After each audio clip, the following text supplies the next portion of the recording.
Hey, what's up, guys? Nate here for Sonic Academy. Today we're going to be talking about syncopation and groove in your tracks. We're going to look at some ways that you can achieve pretty interesting grooves using syncopation and other methods as well. Now, syncopated notes is something that you're probably using already without even thinking about it. It's very prevalent in dance music. Any sort of track with a bit of funk and groove and swing to it is going to have syncopated notes involved, most likely somewhere along the line. Essentially, it's a pretty broad term, but it essentially means to highlight notes that fall outside of the standard beat that you're working in. So if you're working in a 4/4, for example, you've got 1, 2, 3, 4, 1, 2, 3, 4. Now your syncopated notes would be the ones that fall outside. So you've got 1 and 2 and 3 and 4, for example. And those would be the eighth notes in between quarters, for example, could be syncopated notes that you're highlighting. But you can use a greater variety of ones. They don't have to just be those repeating themselves over and over again. For example, when drummers start to learn how to play drums, we just bring up a drum kit here. Quite often the first thing that you learn to play is something like this. You could already start to syncopate the notes here by altering the kick, for example, if we're working with the sort of typical drum and bass. And we're going to use drum and bass as an example a lot doing this because it's such an interesting style to work with when it comes to syncopation and groove like this. But we could really start to syncopate the kick here. That is already starting to change up the groove just by shifting the kick off the standard beat. Now, another one that most people always think of when you say syncopated notes is, for example, if I turn on my metronome and I'll take just this default sound from Polymer and let's play. And there's your 4 beats. Now, the really sort of common one that everybody knows is to actually play 8th dotted notes now with this 4/4 timing. So take a listen to this.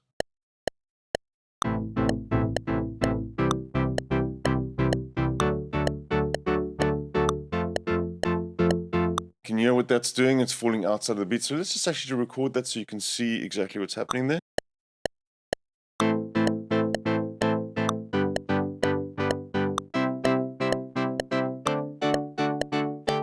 Right, so here you go. So you can actually see the 1, 2, 3, 4. Those are your standard beats.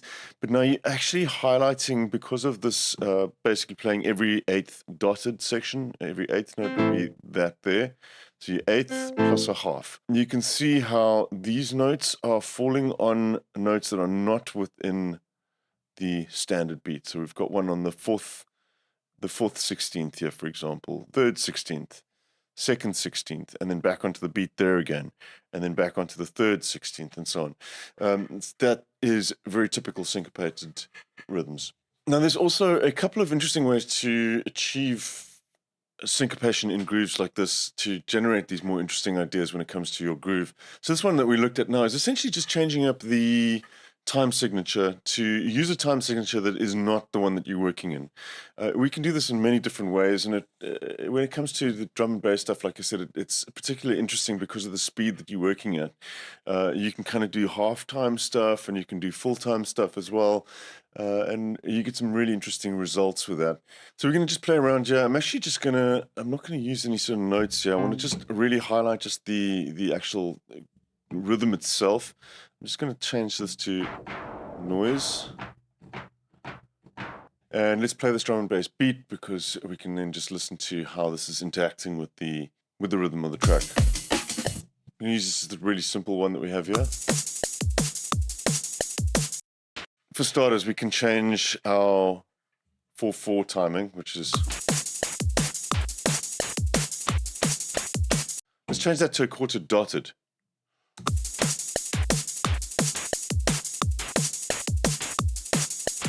Let's change that to an 8th dotted.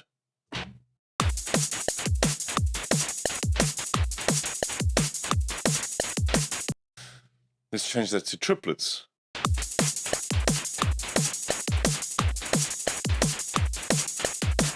Those are all syncopated notes occurring there, and you can get some really interesting ideas coming out when you start mixing and matching stuff as well. There's no reason to stay within one time signature for an entire bar of music. So we could do, in terms of the groove for a bass line, for instance, we could use all four of those, the standard 4/4. We could use the dotted eighths, the dotted quarters, and some triplets as well, and do something like this.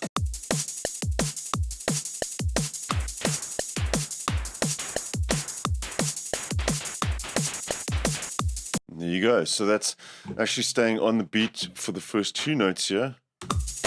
You got 1, 2 on the beat, then we switch to the quarters. And then maybe this will just straighten those out to do the dotted eighths. And then the last section, we could actually go, I'm just quantizing those now. And this last section, just to kind of highlight this, we could actually switch this over to triplets completely. And let's go to trill and do something like that. And now take a listen to what this groove sounds like here.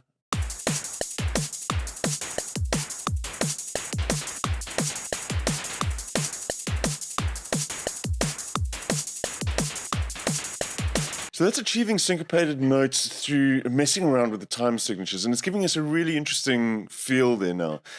We can just hang on to that, and we'll actually translate that into a bass line, because it's a really nice part of drum and bass to play around with. Because you're also working a lot with sort of modulated sounds, filters modulating and so on, and wavetables modulating in this style specifically, it doesn't necessarily have to apply to the notes being played either.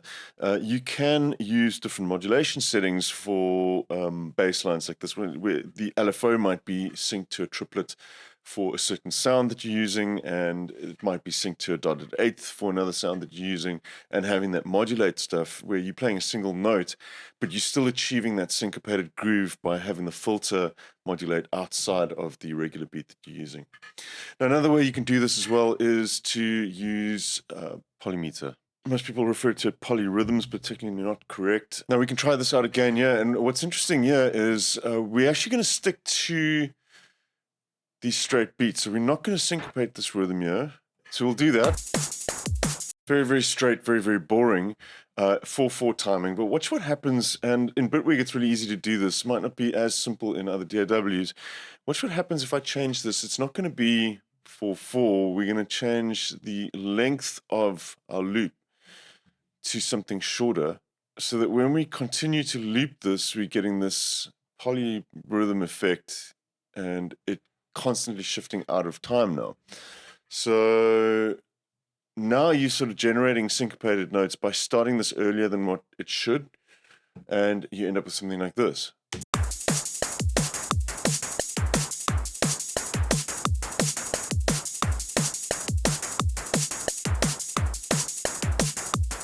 Play around with the length again. That one's going out completely out of time. So now we're back in time again, but let's move this out again.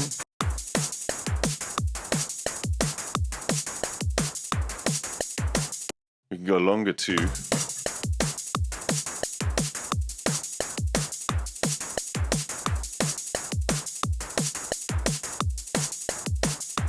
And there you can, yeah, just such a simple little thing, and generating some really, really interesting patterns now for this track, just by extending the time that it takes for that to restart that loop. Even though we're playing four notes that are not syncopated technically, they are just on the beats, but because they're starting at different points in this poly end, that they are generating this interesting rhythm. Cool. So this can be applied in many different ways. Like I said, you can do this with LFOs to the actual bass sounds, for example. But you could do this to the actual full percussion loops too. And you generate some really interesting drum loops from messing around with start times and looping things differently. Say, for instance,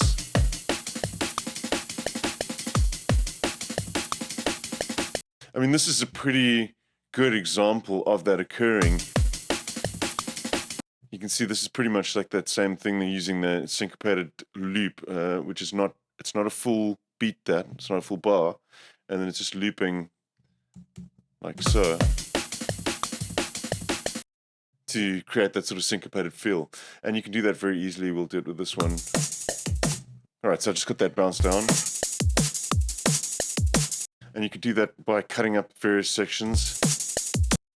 Let's delay this one slightly. Now you're creating that syncopated feel again. And we could do the same as that first example.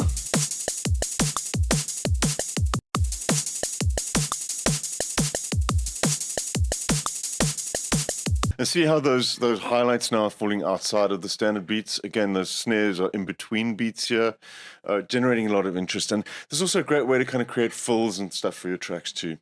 Right, so let's just, to wrap this up, we'll just kind of throw all of this together and kind of work on something interesting here. Let's use that one there. And we'll just kind of bring in our little rhythm that we did here. Find a different preset for this one.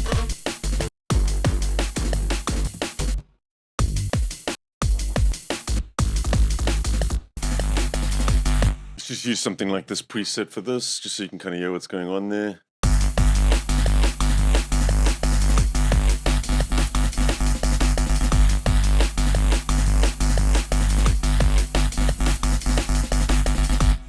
And super cool, we've got like something really interesting happening there now. Just a quick example of what I meant with the other ones as well, like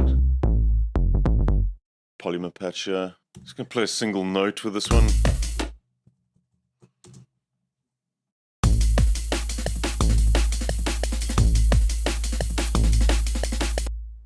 Maybe just extend these so that they run a little bit longer. And now you can generate these syncopated grooves, like I mentioned, just by using a single note and rather relying on modulation to kind of do the work for you. So we could just, let's just use these classic LFO. So yeah, we got our pretty straightforward.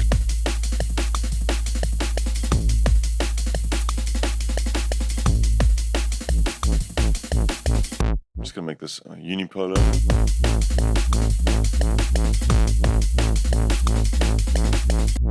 Now we could turn this into a syncopated feel just by adjusting the phase. For example, we'll go 45 degrees, I think it would be.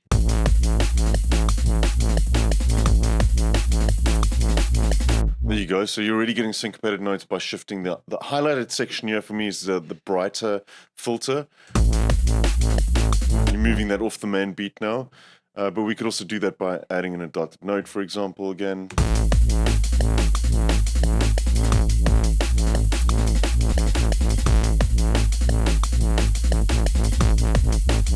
Triplets.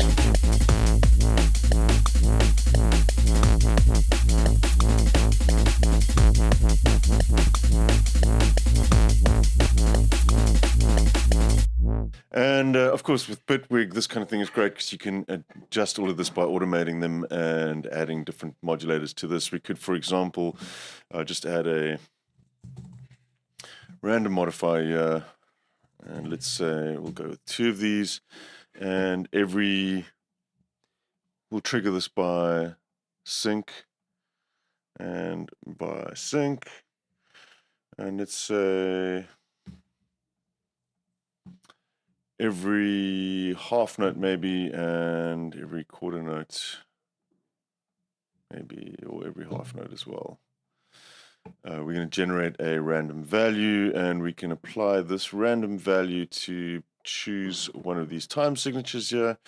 And we could also apply this random value to decide whether we want it quarter or eighth notes, I guess, or 16ths or something. I'm not sure if this is going to work 100%, but let's see if this gives us something interesting.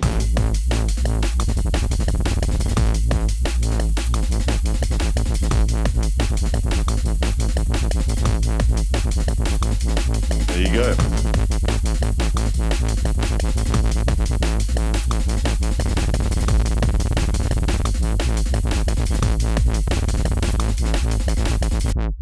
Oh, those past ones are maybe a little bit extreme, but that's completely random as well. But you can just hear already just by mixing and matching all these different time signatures, start points, phase points, and kind of getting these notes to sort of shift and bend off the axis of the standard boring beat. You get some really interesting grooves going on with very little effort, and it's all down to essentially syncopation at the end of the day. And yeah, happy beat making. I will catch you soon here at Sonic Academy. Till then, take care. Catch you then.